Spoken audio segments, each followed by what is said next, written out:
ইসকনের বিরুদ্ধে নানা অভিযোগ তুলে সংগঠনটি নিষিদ্ধের দাবিতে মানববন্ধন করেছে হেফাজতে ইসলাম বাংলাদেশ সিদ্ধিরগঞ্জ থানা শাখা। শনিবার দুপুরে ঢাকা চট্টগ্রাম মহাসড়কের শিমরাইল মোড়ে এই কর্মসূচি অনুষ্ঠিত হয়।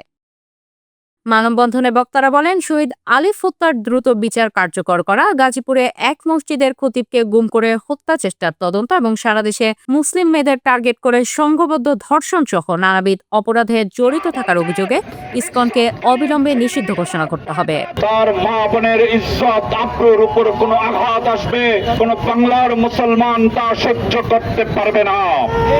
তাদের আস্পর্ধা, তাদের দুঃসাহস এই পর্যন্ত গিয়ে পৌঁছেছে। তাদের বিরুদ্ধে জনগণকে সচেতন করার কারণে আলেম ওলামাদেরকে তারা গুম করে ফেলে হত্যা করার মতো হুমকি তারা দেওয়ার দুঃসাহস কোথায় পায়? আমি ইউনূস সরকার সাহেবকে প্রশ্ন করতে চাই। ইসকন এমন একটি সংগঠন যা হিন্দু সনাতন ধর্মাবলম্বীরাও এই ইসকনকে জঙ্গি বলে আখ্যায়িত করেছে, এই ইসকনকে উগ্রবাদী বলে আখ্যায়িত করেছে। ইসকন বলে কথা নয়, কোন জঙ্গিবাদী উগ্রবাদী সন্ত্রাসবাদী সংগঠন বাংলাদেশে শান্তিপ্রিয় মুসলমানদের দেশে থাকতে পারে না। এই নীতিতে ইসকনকেও নিষিদ্ধ করতে হবে।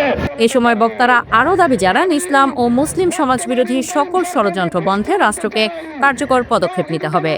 ইসকন হাসিনার আমলে বলেছিল, হাসিনা সরকার আমাদের জন্য নিরাপদ, হাসিনাকে আমাদের সাহায্য করতে হবে, হাসিনা সরকারকে সহযোগিতার জন্য আমরা কাজ করব।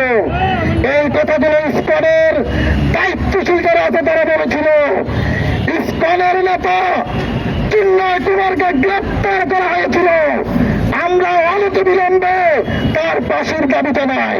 মানববন্ধনে উপস্থিত ছিলেন হেফাজতে ইসলাম বাংলাদেশ সিদ্ধিরগঞ্জ থানা শাখার সভাপতি মুফতি কাশেম আল হোসাইনি, সিনিয়র সহসভাপতি মাওলানা শফিকুল ইসলাম, সাধারণ সম্পাদক মাওলানা নূর হোসাইন নুরানি, প্রচার সম্পাদক মুফতি হুজাইফা আল মাহদি, উপদেষ্টা মাওলানা শিহাবুদ্দিন, দপ্তর সম্পাদক মাওলানা আলামিন এবং আইন বিষয়ক সম্পাদক মুফতি আরিফ বিল্লাহ প্রমুখ।